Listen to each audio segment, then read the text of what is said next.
Hi everybody, we're gonna get there in a second.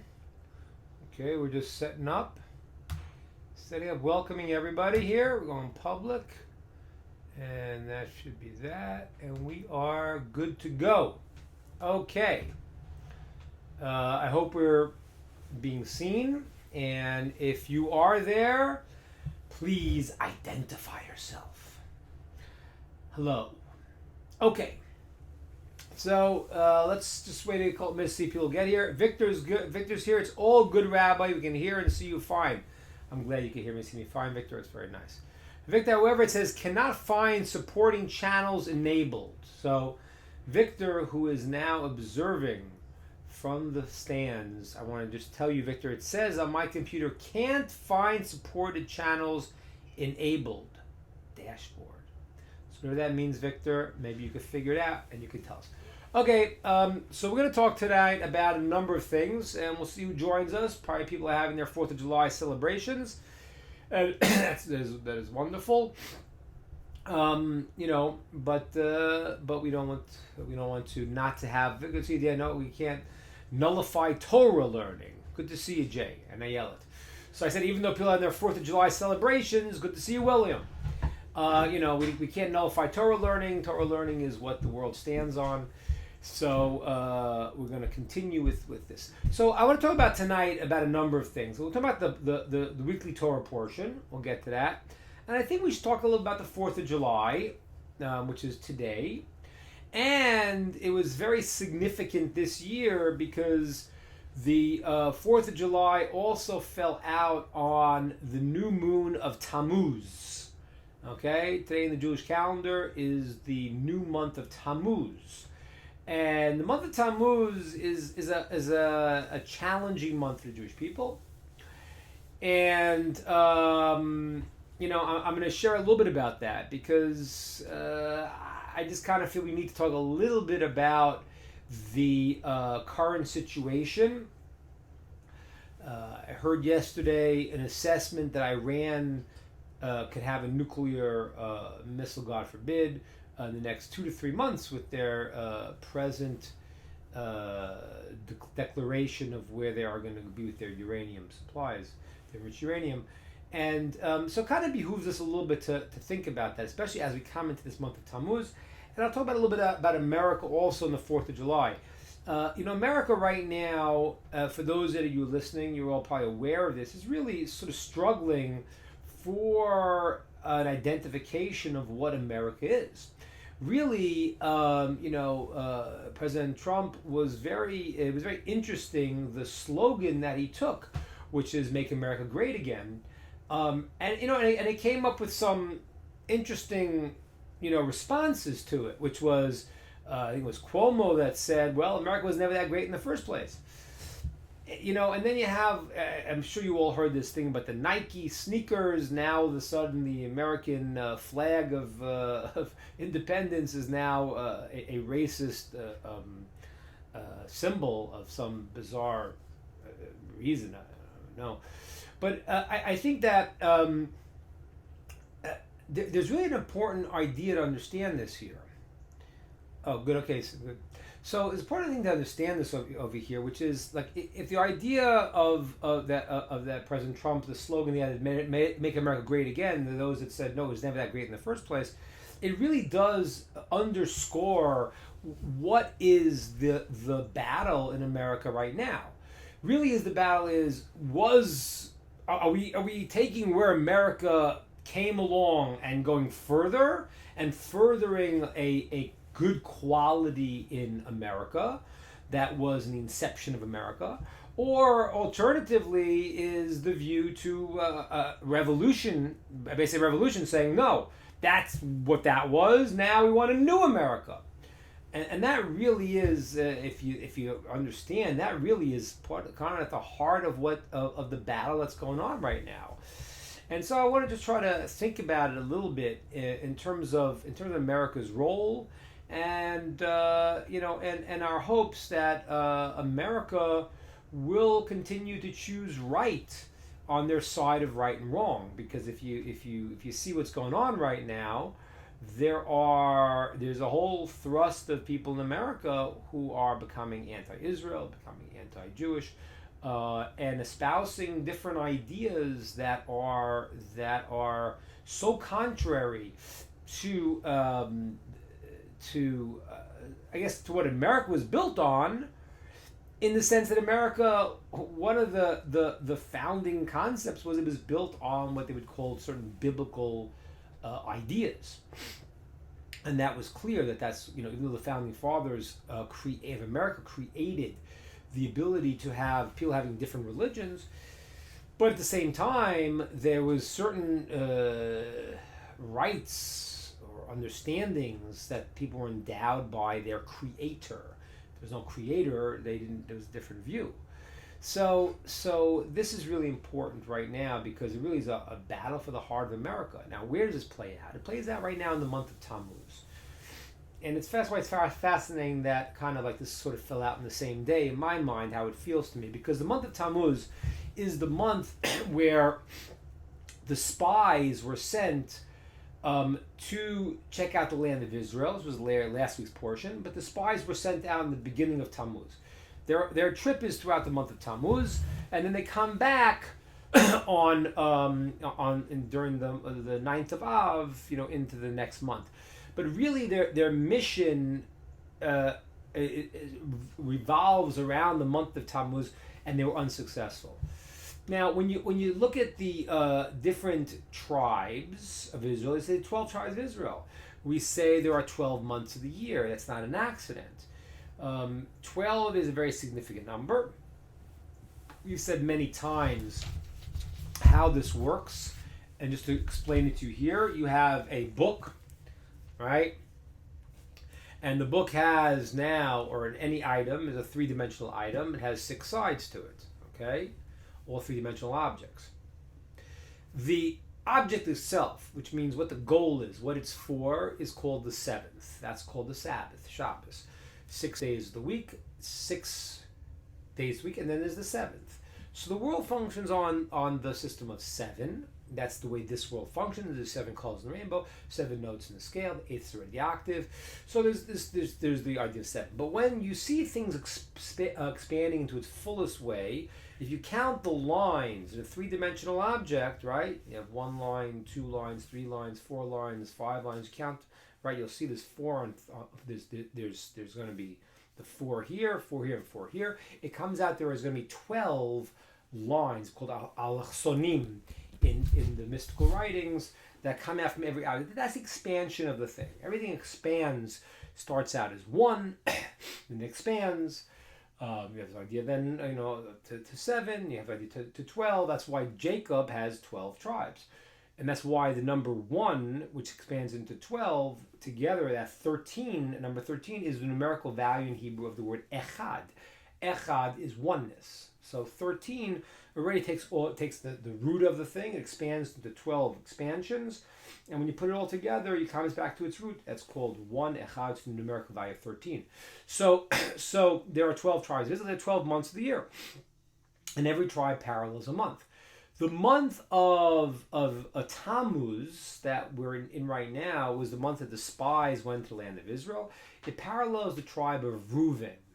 Reuven, who was the eldest of the Jewish people. Good to see you, Paul. Good to see you. Welcome.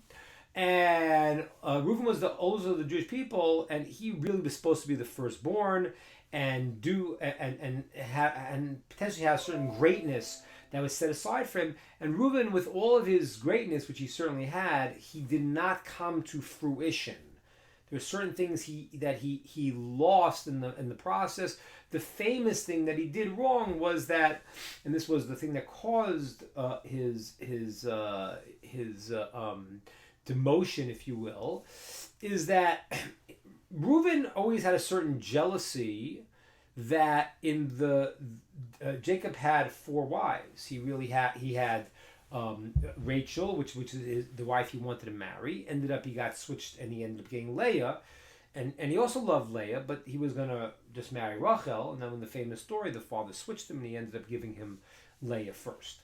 Now, they each had handmaidens, which they gave over to Jacob also at certain points in the marriage. They wanted him to have more tribes through their handmaidens. So, there ended up being four of the matriarchs. And the mystics tell us actually is that was part of the problem in this world. If it was one person, if it could have been all the qualities in one, that would represent the unity of the people. Be that as it may, there were four. Now, and Reuben felt bad, always felt a certain sense of something not right in his job, the fact that his mother was second fiddle to Rachel. Now, when Rachel died, it said that Jacob took his tent, which is the main place was in Rachel's tent. That's where his main abode was by Rachel, even though he had four wives. He went to different places, but Rachel was the place that his main abode was. And that's where he had his bed. And Reuben went and he moved the bed. He took it. So when Rachel died, so Jacob understood spiritually, mystically, that he should have a child from Rachel's, what's called her extension, her handmaiden in that sense, but really her extension of her trait, which was Bilhah. And so he brought the bed into Bilhah's tent. And when that happened, it messed everything up. He brought it into Bilhah's bed, but Reuben went and he took the bed and he moved it into his mother Leah's tent. And all the things he did, he prevented Jacob from being with Bilhah that night. And the sages tell us that if he would have been with her, he would have had a child. That would have been the 13th tribe, so to speak, the uniter. And that didn't happen. And Reuben lost his place as the firstborn. It was taken from him, and it was given out then to Joseph, got a certain aspect of firstborn. Judah got the kingship, and Reuben lost part of his greatness. the month of Tammuz is the month of Reuben. It lines up with Reuben when you count the tribes there, and it lines up with him. Now the word Reuben is from the word ru'u, to see. Okay, so when he was born, so his mother Leah said, "Reuben, see my son," and see the difference between him and other brothers who were jealous, and my son was going to end up saving Joseph. But the quality was sight. The quality of Reuben was the quality of sight. And what happened was, during the month of Tammuz, the spies went into the land of Israel and they saw improperly. The things they saw, which should have been to them signals that everything was good, they were going to be protected, God was on them, they misinterpreted everything they saw. And then they came back with a negative report of the land.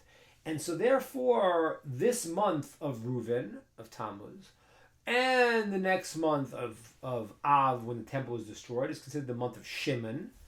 And Shimon also was a tribe that didn't come to his full greatness in this world. So those 2 months are times of great challenge. And right now, what's happening is, if you look at the situations, you realize that the world is going into a very bad way. You realize that there was a period of time of let's call it, I don't know, guilt over killing 6 million Jews and thinking maybe we shouldn't be doing this. That time of guilt for many people is passed, and they're very strong about saying, well, I don't want to hear about this anymore, and I don't care they should hear about it either. I don't need their guilt or their anything, but right now the tides have switched back, and now it's a time of great attack, and you come now to a situation where Iran, which is Persia, which is the nation that the sages tell us will start the war in the end of history, that will start a process of a very, very intense period before the Messiah comes, where Iran is now pushing forward to get the bomb that they're looking for, which already the prophets talk about as this potential. If you've read in Prophet Zechariah, you see the different places where they talk about this war, and there's a bomb that can make people's skin fall off, and all these very frightening things, which was not relevant back, in olden days of warfare. But that's what Iran is trying to do, and the sages tell us that the nation that will start this war before the coming of Mashiach is the nation called Paras, Persia, which is Iran. Okay, now why will they be the nation? So the Maharal explains, and I had this on a recording we showed a few weeks ago. You're not going to be able to get it on this stream because by mistake we left it on all night, so you're going to see a lot of blank. But if you go to the Kehila.org, you can see it there. It's called Return to Zion, in which I go through the texts of the story of Iran and how the Talmud says that they will be the ones who will lead this war. And the Maharal from Prague explains. He explains like this, because if you look in Ezekiel, it talks about in Yechezkel that this war and these different nations want to align themselves together. And they really are a combination of the, we'll call it the Western nations with the Arab nations, and they want to combine. And they discuss it there. They say even though they try to combine, they try to come against Israel. They come 3 different times, but in the end, it says that they realize that they're against each other more than they are against the Jews, even because each one of them maintains the other one is an infidel and a heretic. So they kind of combine to go against the Jews, and eventually their union will fall apart. It's not a true union. Oh, you're welcome, Dan. So what happens is that now that is simply in today's world is referring to places like France, England. It's the combination of these two antitheses to the Jewish people combining together. We talked about it once in a class in the past. We talked about how we had Abraham, who was kindness, was giving, and Yishmael, the child of Abraham, was also from the Arab nation, was also a giver, but it was not in the balanced way. Okay, and then we talk about Isaac, who was self-restraint, and he had a child named Esau, was also about restraint, but he's about control and war. And we talked about how those two nations really represented the nations that are going to come out in the world today. And the Vilna Gaon says even though there are 70 nations, they're really all under these two. There are 2 that are the heads of them. One is the descendants of Esau, okay, which is going to be the Western world, and the other one is going to be the ones under the Arab nation, and then there are other nations, but they are going to be the heads, and they're going to be the ones who lead this. Fascinating. I've shared with you before, but if you take the name, the Hebrew name for JC, okay, the Hebrew name was Yoshko, was a Yud Shin Ayin Vav. If you take that word, it actually is the same exact letters as Esau in Hebrew, just switched around. And the great Kabbalist Arizal tells us because Esav is going to be this spiritual progenitor of this Western society. And the other half, you have the Arab world. Now, what happened was that Yaakov, was the perfect balance between Abraham and Isaac. And he is truth. And it says there in the commentaries that that's why when even in the Torah itself, when Esav wants to fight against Jacob, he realizes that Jacob is perfect balance. He's combined the right side and the left side, and he's truth and balance. Esav knows that he is war, he is power. Okay? He decides that he needs to combine with Yishmael, with the Arab nation, to have the power to fight against Jacob. How does he do that? If you look in the text, you'll see an amazing thing. In the text, it says he went and he marries the daughter of Ishmael, the daughter of the founder of the Arab nation. That means that was the combination between this future-to-be Western world and the Arab nation wanted to combine together. That's what the prophet Ezekiel talks about, how that these nations will come together. The Talmud says they will try to come 3 times to fight against Israel, and they will make a union against them, against the Jewish people, to come fight against us, God forbid. But that's what the Talmud talks about. Now again, there are ways that you could, any negative prophecy we could avoid, but we need to understand a little bit what it is to see if it's going to happen the easier way or the harder way. Hopefully it happened the easier way. Either way, Hashem is going to protect us, and it's going to be good, and those who choose the side of right will be successful in the end. However, you don't want to have the great challenges and difficulties until you get there. So let's see if we can understand this. So that is the simple level understanding of the book of Ezekiel, chapter 38, there where it says how they're going to combine and they're going to fight against the Jewish people. The Maharal says an amazing thing. He ties together the Talmudic teaching that says that the Persians will be the nation that lead this attack, God forbid, at the end of history, before the Messiah comes, Mashiach comes, and he explains it in the most amazing way. He says, listen, the Persian nation is the combination already of Esau and Yishmael. How do you know that? Because the Persians really are not Arabs. They actually call themselves Aryans. They are from the West, essentially. They are Aryans, they call themselves. They are not biologically in the same line as the Arab nation in terms genetically, but they adapted the religion of Yishmael, of the Arab nation, Islam. So the Persians really, they as themselves, they consist of these 2 powers, negative, trying to fight against the Jewish people. And I mean, this is literally, playing out right now. You really, how you ignore it, I don't know.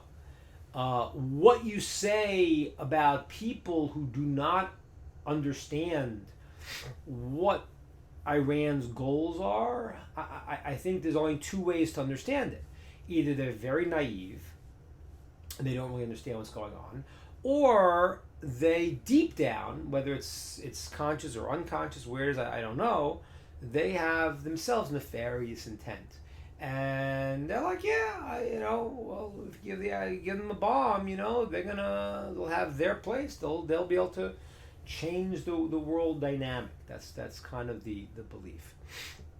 So now you have a fascinating situation. You have a president who is the world right now, the American people are so divided, and people love him, hate him. The people that hate him are obviously much more vocal about it on the whole. But you have a situation now where the country is split, and there is this tremendous tension. I was thinking, it's funny because we have when the Jewish people were in Persia. Persia actually, the temple the first time was destroyed by Babylon, and then we went to Persia. That's the story of Purim, and then afterwards, when we went back to the land of Israel, the Persian emperor gave us rights to build a temple. Okay, it was first King Cyrus, Koresh. Koresh gave us the permission to go build the second temple. Now, Koresh got stuck in politics, and that's why the Torah refers to him as my anointed one. It calls him Mashiach, but it doesn't mean Mashiach in the sense that we talk about, the ultimate Messiah. Mashiach in Hebrew is to be anointed. And the kings were anointed, the great ones were anointed. So the Torah calls Koresh, the prophets Hashem calls him Mashiach, my anointed one, because Koresh originally, King Cyrus, gave the Jews the right to return to the land of Israel and build a temple, and then he got stuck in politics. And then the Samaritans came and said the Jews were going to rebel against you because the Jews didn't want to, they weren't part of the Jewish people, and the Jews didn't want to accept them. It's because they weren't part of the Jewish people. They were another nation that was brought in when the Jews were exiled to Babylon. And so Cyrus failed. He backed out. So he was great potential, and he didn't make it. And then what happened was in a fascinating turn of events that you can't even believe. It's just bizarre. The second temple stood partially constructed for years. I think it was 13. I forgot exactly, but they stopped it, and the Jews were not in good shape. There was a lot of persecution. They were exposed all around, and then what happened was eventually the Jews were going to be given permission to finish the temple and protection from a Persian king later called Darius II, Daryovesh in Hebrew. Now, who is Darius? Darius II is the son of Achashverosh. And therefore, most people, or many sages, understand that he is the son of Esther, Queen Esther. Now, that would mean that according to that, Daryovesh, if he's the son of Esther, he actually is Jewish. So now, in a crazy turn of events that you can't even imagine such a thing, you had the person who is Achashverosh, who was the king who wanted to kill the Jews, and said, "I'm never going to allow the temple to be built." Against his will, he ends up marrying a woman he doesn't know she's Jewish, ends up having her as the queen, ends up having a Jewish child, who ends up building the temple. Now, I have a very funny situation here, because President Trump's under a lot of flack. People don't like his style, don't like his, whatever. But when you look at many of the ideas, you have to look at the ideas on their own. And President Trump understands what the Jewish people are, and understands Israel, and understands the enemies that surround them and what their intent is.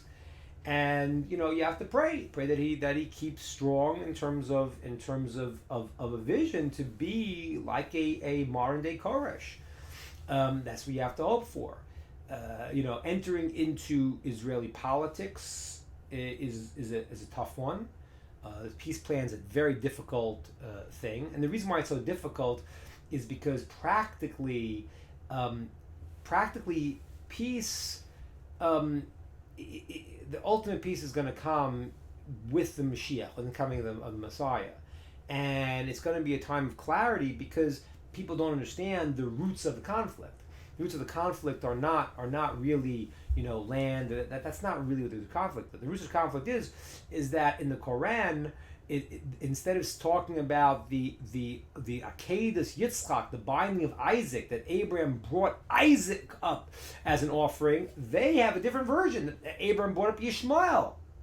The battle is that which nation is God's nation. As a matter of fact, we have a midrashic teaching that says years ago, written thousands of years ago, it says in the future, the Arab nation will put a holy site on the Jewish holy site. Right? Even though Jerusalem is not mentioned once in the Quran, 700 times Mecca, 350 times Medina, Jerusalem is not mentioned once, but it says that they will put one of their holy sites there because they want to get in between the relationship of the Jewish people to God. So what's happening is that right now there is a very deep battle going on, and when people don't understand it, they don't really see this in a larger picture. So right now, one of the things that we have to pray for in America is that America chooses right, that they stay on the side of right. And that is not so easy today. Let me explain why it's not so easy.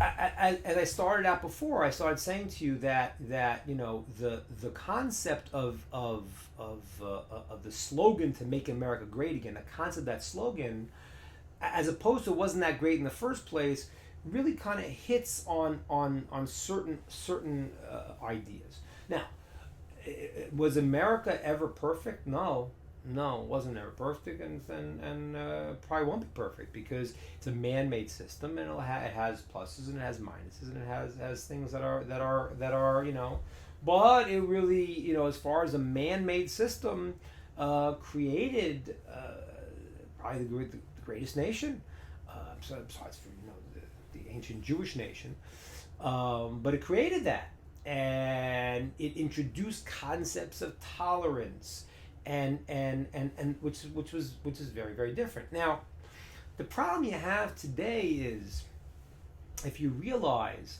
that if you are a person that believes in the Bible, believes in the Torah, then in the mainstream media you have a problem, because you are no longer subscribing to truths that the world says are obvious. You don't subscribe to that.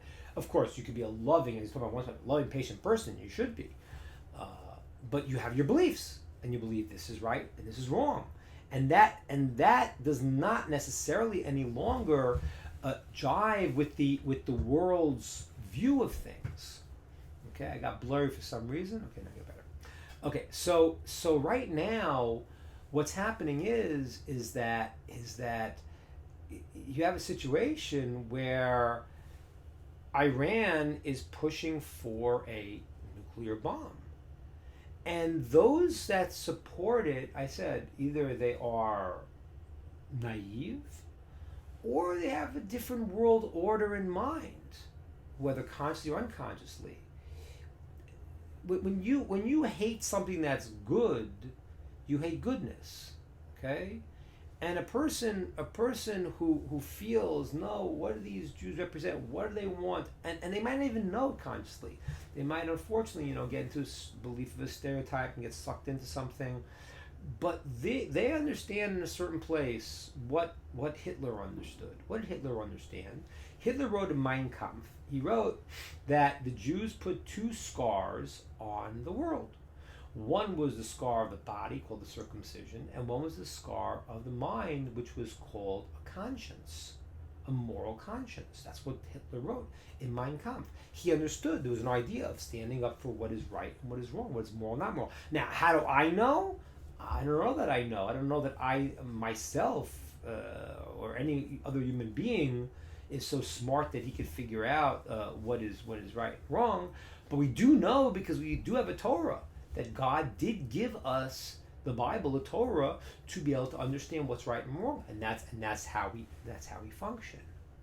And right now, that is a battle for the heart and soul of America. And we have to look. I'm gonna say it because I don't know exactly who's listening here. I'm really gonna say it. Because I don't want to get stuck into politics. Because politics themselves will never make you feel good. They're never gonna come out okay. I'm gonna say it now. I'm gonna show you the good side of each of the two sides of the aisle. But you have to understand what the lacking is. So, the idea of what we call political correctness today, sensitivities, that has a tremendous place in the world. That has a tremendous place.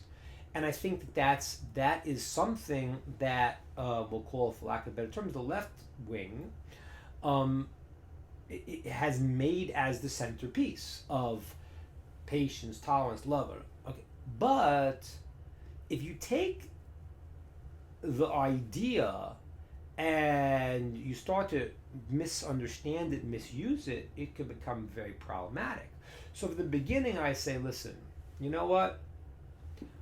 I'm different, I'm strange, I'm this, I'm that. Please don't persecute me. Okay? That's certainly within the definition of America, right? You must, you don't have the right to persecute someone because you don't agree with their views. Okay, fine. Now I can go further and I can say, okay, listen, I don't want you to say anything that insults me. I don't want you to. Okay, that's also nice. To be respectful to someone else is also very nice. Now I say, but wait a minute. If you don't agree that what I'm saying is true, because it's true for me, this is what I believe is right. If you disagree with me, You are closed-minded, racist, Nazi. I've never seen. This is the most amazing thing in the world. You know, my entire family was killed by Nazis. Okay, my mother was in Auschwitz. Okay, and her parents were killed in Auschwitz. Her two siblings remained. There was seven, so four were killed. Three made it through. My mother and two of her sisters made it through. They were killed by Nazis. And today, the people who maybe have very their opinions about things, they're the first ones to call other people Nazis. That's not okay. This term should not be thrown around like this, because it's a misunderstanding of everything, and it's a terrible misuse of everything. So practically, what's going on here is that the idea that people want to get into of let's have this sensitivity and this love, that's great. We're all for that. But then when it means that I need to subscribe to your beliefs, even if the Bible says that your beliefs are wrong, but I need to describe them, otherwise I'm that.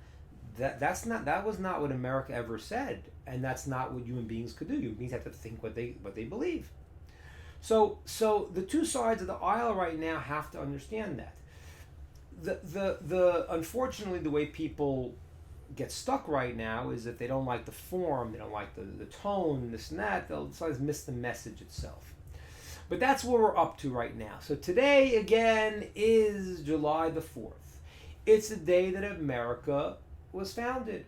I think that the Betsy Ross flag would have been a beautiful design on your sneakers, because I'm not claiming that the American founding fathers were perfect, but from where they were and what they were building, they were trying to build something that was a tremendous improvement to the worlds they came from. And they did that. And now America's got to build further. But now, if you want to throw that all away and get rid of that and say, we have a new world order, well, what is your world order? What does it subscribe to? What's it based on? And if you want to believe it, great. Do I need to believe it also? The 4th of July has to celebrate America as a nation that came out with unique qualities of greatness. That said, we want to create a place, we're going to give people freedom and dignity. I mean, that's really what it's about. Okay. They made mistakes along the way. There's no question about that. Today also being the beginning of the Jewish month of Tammuz, when the spies used their eyes improperly and they saw things they shouldn't have seen, and they came back with a bad report, and they ended up cutting off from the land of Israel because of that. It's fascinating that at this time, where we potentially, according to the reports now, Iran can get a nuclear bomb in 2 to 3 months. That means that if that is the process, this is speeding up very, very powerfully. And we have to pray that the President of the United States should have the wisdom and the steadfastness to act appropriately. I have to pray for it. I pray for God to be able to direct us and protect us. Because, in the end, those who believe in truth and act correctly, okay, well, you'll be all right. But nobody wants it through the difficult way. There is a potential for the Mashiach to come in a peaceful way, because that has to do with our deeds. So there's the potential can come through cataclysmic events, lead up to it. But the sages tell us it can come through a different way, through peace. And that's the very great teaching of Maimonides, and that's what you have to understand. But people come out and say, oh, I'm going to describe to you what's going to happen in the future. Nobody knows. You can't know. Let me explain to you why you can't.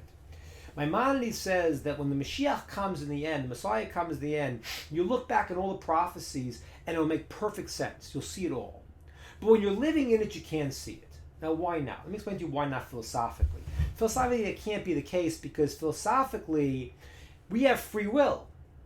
And God directs his world and he gives us at the same time free will. So we take this path, then these things open up for us. That path, those options open up for us. So God gets his direction where he's moving the world because he has complete omnipotence and beyond anything we can imagine. So he gets where he wants us to go, and he still does within our free will, giving us our free will. That way we're partners in this process. So the verse says, by the coming of Mashiach, it says, Bi'ito achishena. It says the following. It says, Mashiach will come. In its time, I will speed it up. Hastily in its time. Says the Talmud, that's a contradiction. If it comes in its time, it's not speeded up. If it's speeded up, it's not in its time. Which one is it? So Talmud says there are different paths Mashiach come. One is speeded up. If we do the right thing, then it can come quicker. And if we don't, then even if we don't get our act together, there will be a appointed time when it will happen. But because this means you didn't get your act together. And so there are different streams of how this Mashiach come. One is through a peaceful way if we get our act together. One way is a frightening way of, God forbid, very frightening wars. One way the Talmud explains this, and this is just amazing. The Talmud explains in one of the discussions between Eliezer and Yehoshua about the coming of the Mashiach. So Rabbi Eliezer says to Rabbi Yehoshua, he says, what do you think? Everyone's going to get their act together? I mean, come on, really? Is everyone, kind of the way our world is? And he says, let me tell you how it's going to happen. He says to him, there will be an evil ruler that will scare the people like Haman, who comes from Persia, by the way, comes from Iran. And it'll scare the people, and they will do tshuva, they'll turn their hearts to Hashem, and the Mashiach will come. And that's how everyone will get their act together.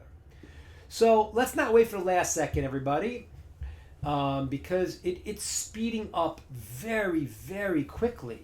Very quickly. The news that just happened now, and all of the negativity in America of people's inability to compartmentalize things. I'm not saying that King Koresh was the greatest tzaddik, the holiest man, but he was doing good until he didn't. And so if people have critiques of certain aspects of the president's approach or not, wonderful. But you have to look here at some of the fundamental things and understand them in real context. Right now, that's what's happening this 4th of July. There is a B-roar, as the Kabbalists talk about it, there is a sifting of who is on the side of right. Where's Europe going to be? Well, I think Europe already has demonstrated where they are largely, and I hope and pray that they understand. But Europe, after the Holocaust and killing all of its Jews, at this point right now is again pushing very anti-Jewish, anti-Israel sentiments. And in America, you have now a split, a dichotomy of what it is. And we need right now to really understand and to take down a little bit all the anger and to understand and some people you're not going to explain it to, because if people have bad intent, they're not going to get it. But those who can understand and do understand and want to be on the side of good and the side of right, pray for America to choose what's right. And God willing, the path that we take on this process will not be the frightening path, but will be the more mitigated, compassionate, easier path. Either way, we'll if you do the right thing, you'll get there. But let's hope it goes in the easier way for us. That's my thoughts right now on this topic. Let me take some questions, and we'll see where we're up to. Okay, Dan asks, I thought Hashem accounted for all free will before time began, and said another way. I thought Hashem accounted for all free will before time began, or said another way, He always knows. I'm not sure exactly what you mean by this, but maybe I'm not sure exactly what you mean by this, but I'll explain one very philosophical point. Maybe this would bring the idea home. It's not that God sees what we do, and he quickly scrambles to figure out what to respond to us.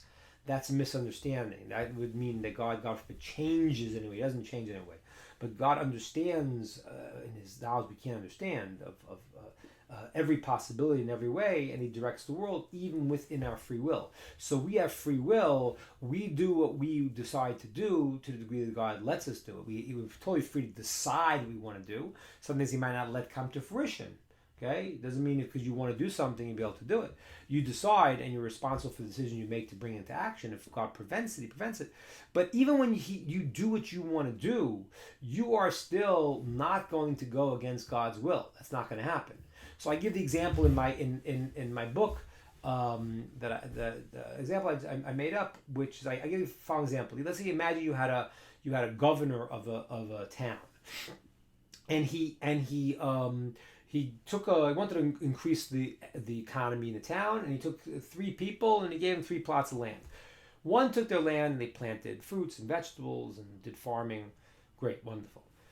The next person went and he brought in sheep and goats and they grazed, and he had milk and he had cheese and he had meat and all those things.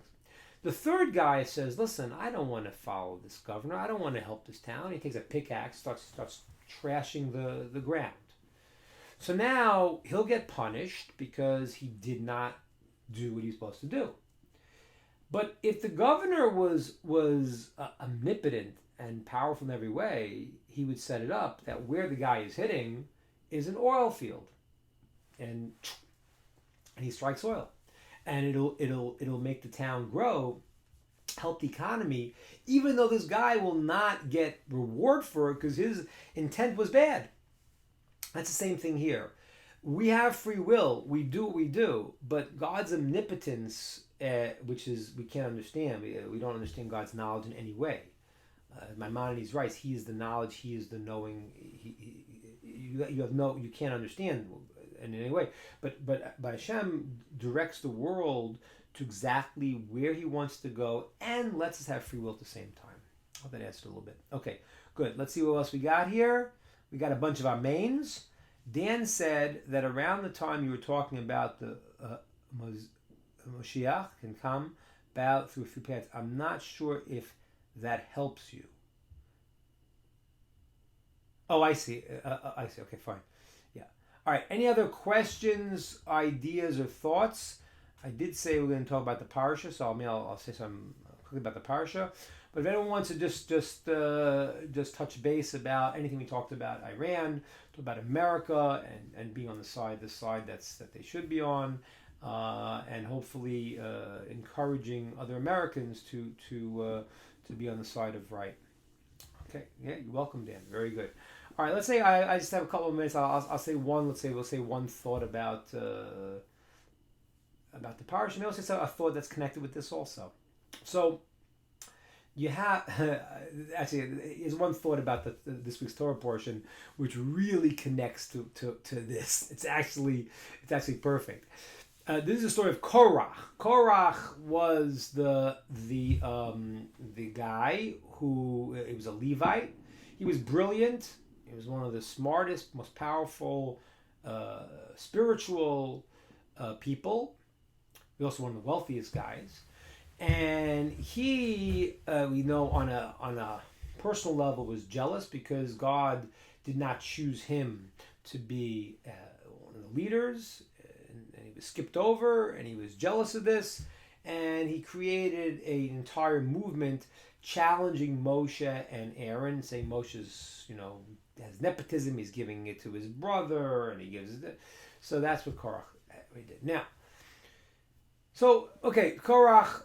All the different discussions we're not going to get into now, that was a place where he fooled himself, because all the sins of great people mean that at a certain place they believe what they're doing is right. They have this great philosophical idea, and maybe there's a place inside of them where there's something that was off. So we know that Korach had the problem of his own personal jealousy that was fueling it. But what was his philosophy? So it says that he said, Kulam Kadoshim. The whole people are holy. We don't need Moshe to tell us what to do. We heard God on Mount Sinai, and we don't need a person who's going to tell us what to do. We don't need a hierarchy. Okay? Okay? He said, we're all holy. And we don't need this hierarchy. Now, of course, he, as all the people, as every communist leader has ever said who talked about communism, in the end, it's good as long as he's in charge. So Korach himself wanted to be in charge at the end. But his claim is we're all holy. Now, there's a famous teaching that says, how did Korach make this mistake? He was a very smart guy. How did he get this wrong? Especially when Moshe says to Korach and to his entire assembly, bring the incense offering, and we'll see who is going to be accepted. And the one who is accepted, good. And other ones will die with their lives. So what pushed Korach to think that he was going to make it? He knew who Aaron was. He knew who Moshe was. So okay, he's making this revolution, but now he's endangering his life. How do you do that? So it says he prophetically saw a great person in the future that was coming from him, and that was the prophet Samuel. And he said, is it possible that my progeny will come to this greatness where Samuel is compared in his greatness to Moshe and to Aaron, and I'm nothing? Not possible.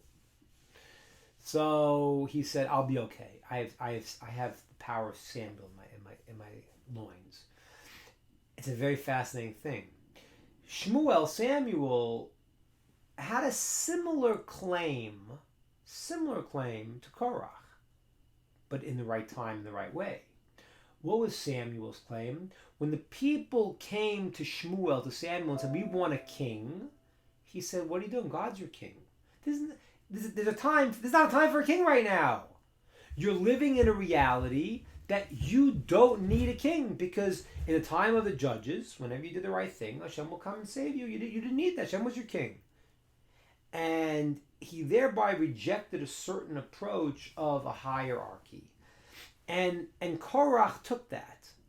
And so was Korach making stuff up? The answer is not really. Because it says in the times of Mashiach, the world changes, and there is knowledge of God like the Mayim Kiam Mechasim, like the water fills the sea. And at that point, it's a different reality. It's a different reality. So Korach was a guy who was looking to a different time. And he was saying, we in the future will be able to understand.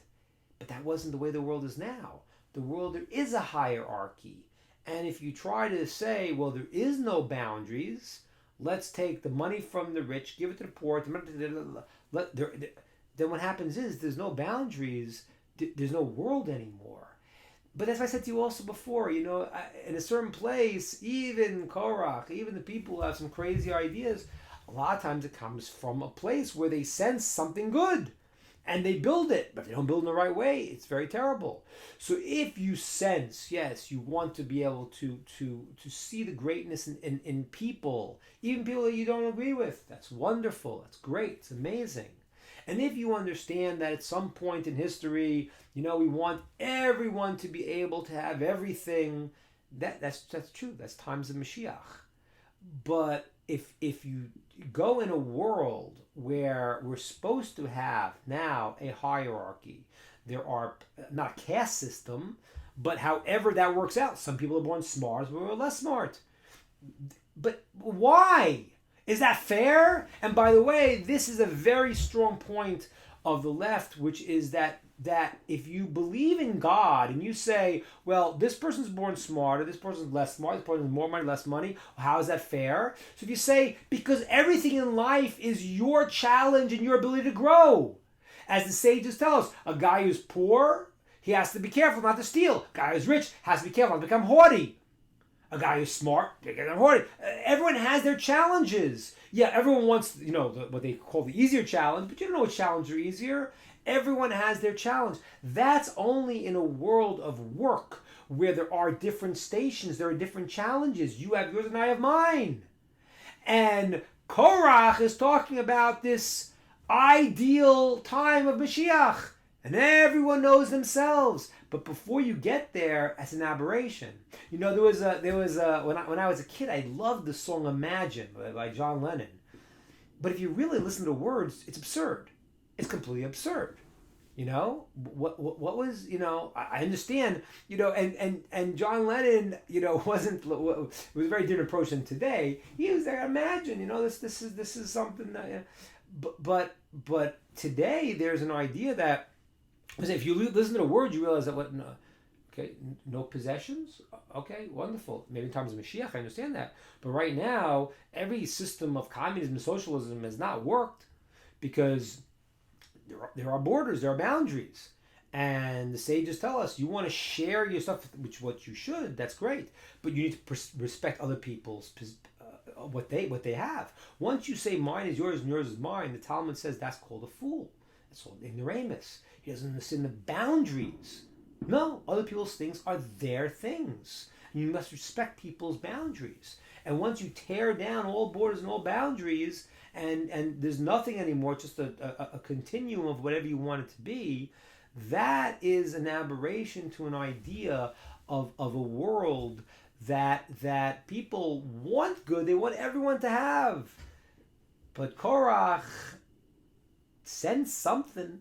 Send someday everyone, because they're holy, is going to be able to understand. But right now, you need a Moshe to teach you. And you need wiser people to tell less wise people how to function. And you need to have, you know, everyone doing their role and their unique job. And God is very, very, very fair. Nothing's not fair. People think it is if they don't believe in God. But if you do, then you say, okay, it's fair. It doesn't look fair, but this is my challenge, my job, and you have your challenge and your job. And God willing, in the future, everyone will get that good. But if you try to hotwire the system like Korach and say, we don't need now any type of education from higher sources from us, we don't need that, we all could figure it out ourselves, you end up with a world without any boundaries, any borders, and that is actually called a destruction. Those are my thoughts, everybody. Okay, you fixed your computer call. I'm happy. It's great. That's great. All right, so those are my thoughts for tonight.